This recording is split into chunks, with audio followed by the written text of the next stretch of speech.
John Ulzheimer is known as one of our nation's most recognized credit experts. Having worked for 28 years in the credit industry, John has become one of the most prolific speakers about credit and the go-to authority on answers to credit-related questions.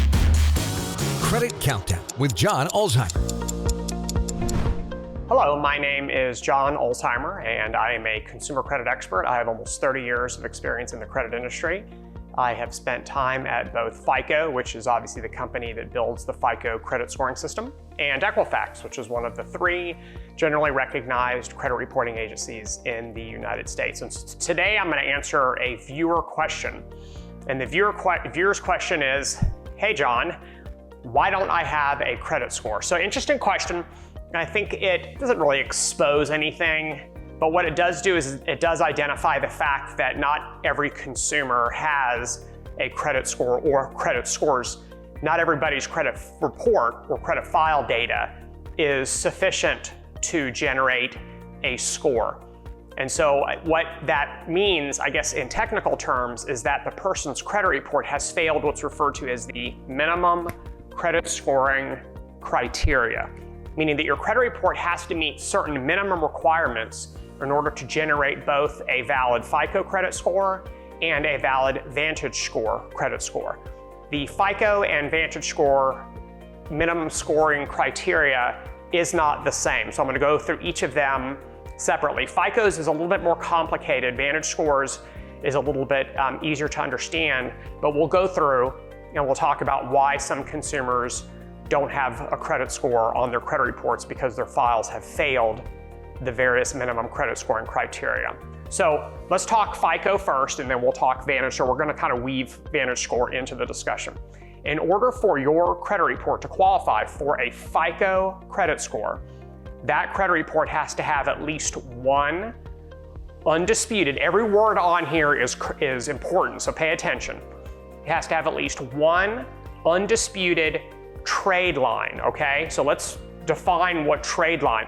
A collection account is not a trade line. A judgment, a tax lien, a bankruptcy, that is not a trade line. An inquiry, that's not a trade line. A trade line is your account information. So your American Express card, your Discover card, your Wells Fargo auto loan, your Chase, boat loan, those are trade lines. You have to have at least one of those on your credit report that cannot be disputed, meaning it can't have any sort of notation on it that indicates that it's disputed and it's being actively investigated.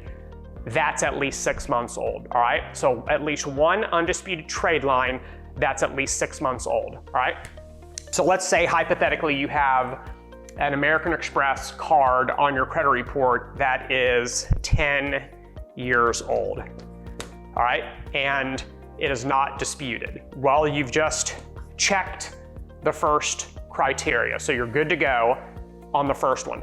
This also is going to qualify you for a VantageScore credit score. You have to have at least one account that is at least 6 months old, and then you'll qualify for VantageScore. So if you have that 10-year-old American Express card in our example, then you're going to qualify for VantageScore, but you haven't qualified for FICO just yet. All right. In addition to this, you also have to have at least one undisputed trade line, so the same requirements that I just spoke of a minute ago, that has been updated in the last 6 months, okay? So this is going to indicate recent activity on your credit report. This American Express card, if it was updated last month, which is what most credit cards that are commonly being used these days, they will update your account information once a month. So at worst, your account information was updated 30 days ago. At best, it was updated this morning. So if you have an account undisputed that has been updated in the last 6 months and at least one account that has been opened for at least 6 months, then you're well on your way to qualifying for a FICO score. And another note that I think is important here, because I know some people might be thinking, oh, wait a minute, that means I have to have 2 accounts, one that's older than 6 months and one that's been updated within the past 6 months. No, one account can qualify you under both of these criteria.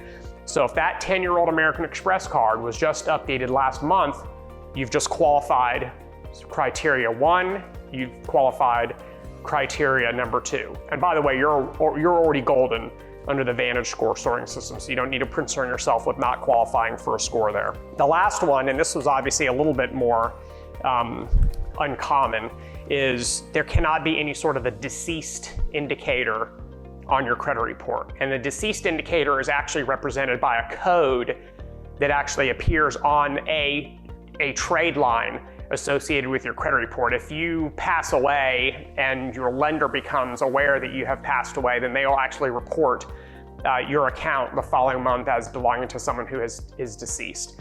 So sometimes where you see this occur with people who are not deceased is if you have a joint liability with a particular consumer, and by mistake, it unfortunately, it would show as being deceased on both credit reports versus just the actual deceased person's credit reports. And so as long as nothing like that happens, and you do not have a deceased indicator on your credit report, and you have at least one undisputed trade line that's at least 6 months old, and at least one undisputed trade line that has been updated within the past 6 months, you will qualify for a FICO score under all of their FICO scoring systems. FICO this, FICO that, Beacon this, Beacon that, Empirica this, Empirica that, Experian FICO this.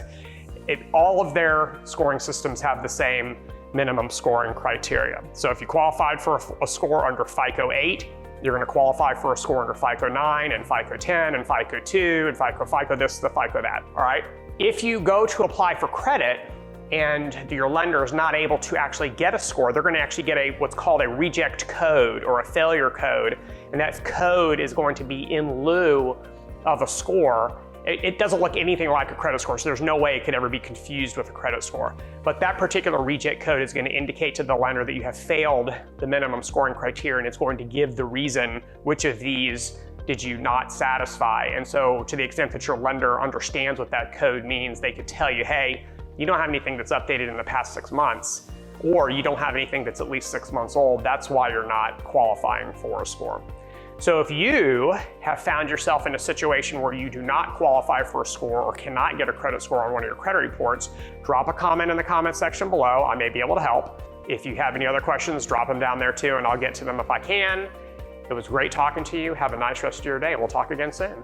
For more videos and credit tips from John Ulzheimer, go to www.tradelinesupply.com.